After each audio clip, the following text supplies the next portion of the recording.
guys, welcome to today's video. Before we get started and touch on today's topic, I want to make something clear. I got a lot of emails because in my last video I mentioned that I'm doing August 753 and that August 753 calls for 4 days. Now, I did say that I added an extra day, and I got a lot of emails asking me how I go about doing this extra day.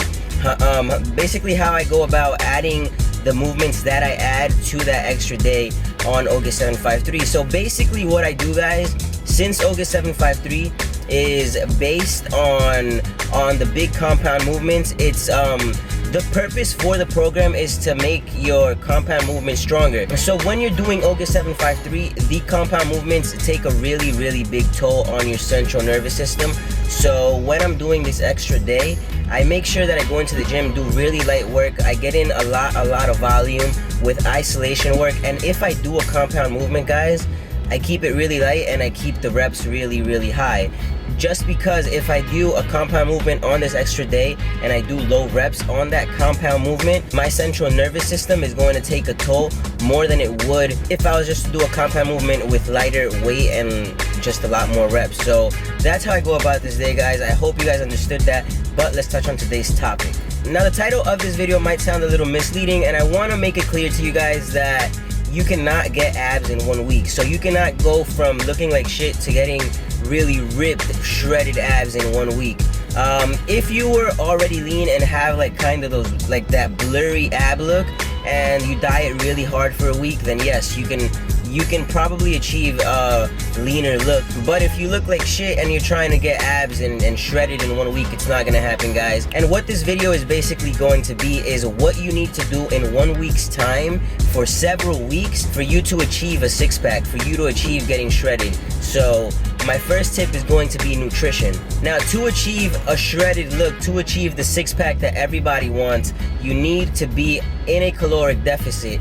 And another question I got in my last video a lot was that I mentioned a caloric surplus, and now to make it clear, a caloric surplus is when you're eating over maintenance calories and you're eating just enough to gain weight. A caloric deficit is when you're eating under maintenance calories and you're eating just enough to lose weight.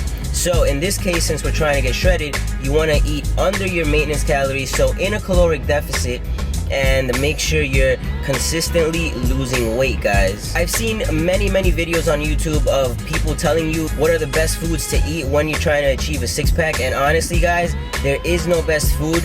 If you're in a caloric deficit, yes, it gets to a point where you want to eat foods that have higher volume. So what do I mean by this? Vegetables, for example. 100 calories of vegetables is going to be a lot more than, like, let's say 100 calories of candy. So guys, if you're feeling really hungry, try and stick to high volume foods. There's no such thing as a food that's gonna burn a lot more fat or things like that, because I see that in a lot of videos, guys.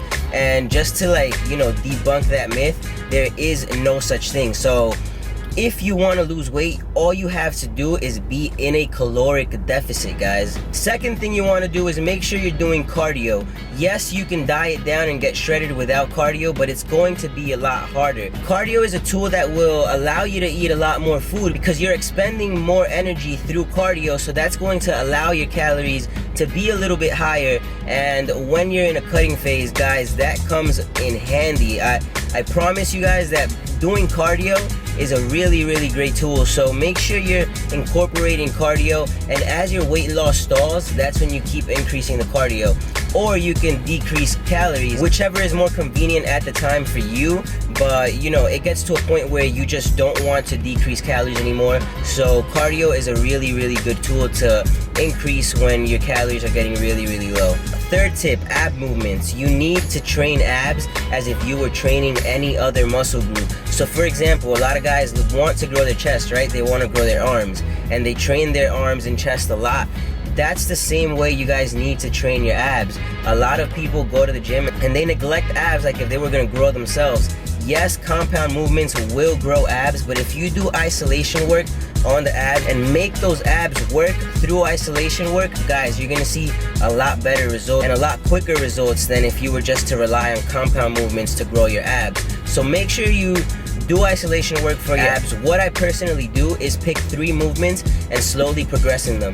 Once I get bored of those 3 movements, I go on and do 3 different movements. Now how I pick these 3 movements is really simple. I pick an oblique movement, a lower ab movement, and an upper ab movement, and you want to slowly progress in them. Once you feel that you can do the movement really easy, then you can start adding resistance. So start adding weight to that movement, and you know, just slowly progress as if you were progressing on the bench press per se, or as if you were progressing on the deadlift. It's the same exact thing, guys. Make sure you're progressively overloading your abdominal muscles. And that's basically what you guys need to do in a week's time to achieve a 6-pack, to achieve that shredded look. And something else that I wanted to say to debunk a really big myth is that fat burners are going to help you out. Yes, they might help you out in a point where you are maybe contest prepping and you've gotten to the point where it's getting really hard to lose weight.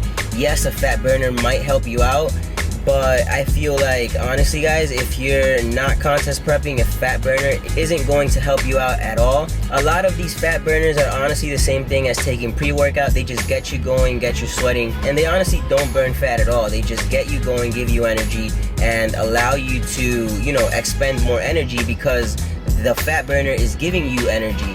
So if you weren't to take the fat burner, you wouldn't, you know, go as hard in the gym because you wouldn't have that energy. So it's basically the same thing as taking a pre-workout, guys. Don't believe in fat burners. I hate them. I honestly don't believe in them at all. But that's just my opinion, guys. I hope you guys enjoyed this video. Please leave it a like, share, subscribe, and I'll see you guys in the next one. Laters. Every day the pressure is on me.